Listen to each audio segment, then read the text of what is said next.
On demande à la justice de réagir, l'énorme coup de gueule des proches de Delphine Jubilard après cette découverte dans l'affaire de sa disparition.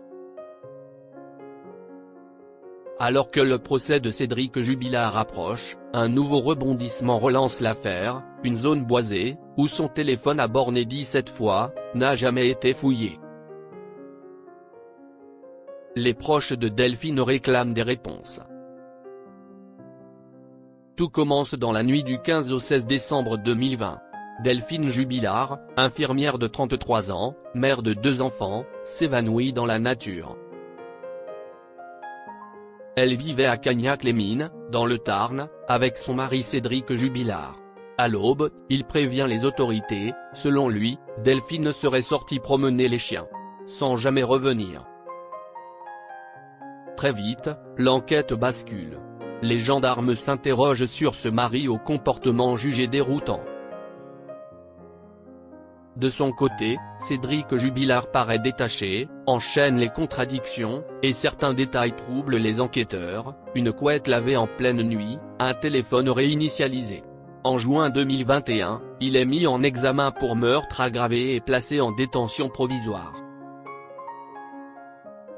Depuis, il clame son innocence, mais le corps de Delphine n'a jamais été retrouvé. Et près de 4 ans après sa disparition, la douleur reste intacte. Le mystère, lui, ne cesse de s'épaissir. Affaire Delphine Jubilard, une zone boisée et 17 bornages oubliés. C'est un détail technique qui relance aujourd'hui l'affaire. À l'approche du procès prévu pour le mois de septembre prochain, l'avocate de la partie civile, Pauline Rongier, réclame de nouvelles fouilles.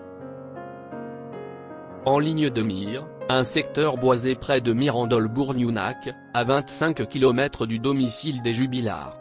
Et visiblement, cette zone n'est pas anodine.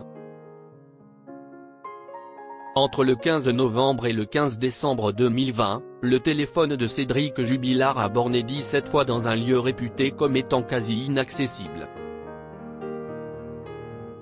Une fréquence qui interpelle. Pourtant, cette portion de forêt n'a jamais été sérieusement explorée. Selon les informations du Figaro, les gendarmes s'y seraient brièvement rendus 3 semaines après l'analyse téléphonique, mais sans entamer de véritables fouilles, estimant le terrain difficile d'accès. Pour beaucoup, dont Rongier, c'est une erreur. Pour cette raison, elle demande officiellement de diligenter de nouveaux actes d'investigation. Une requête qui fait trembler les certitudes et bouscule les silences. Disparition de Delphine Jubilard, les proches de l'infirmière réclament des comptes.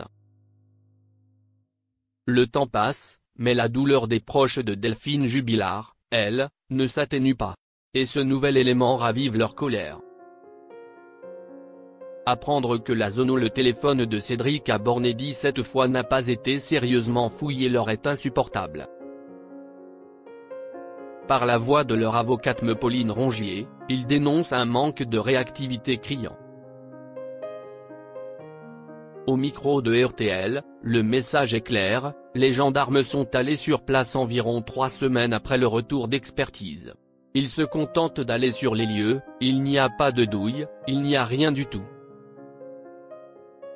Ça fait maintenant 4 ans qu'on connaît les localisations, il n'y a plus un jour à perdre.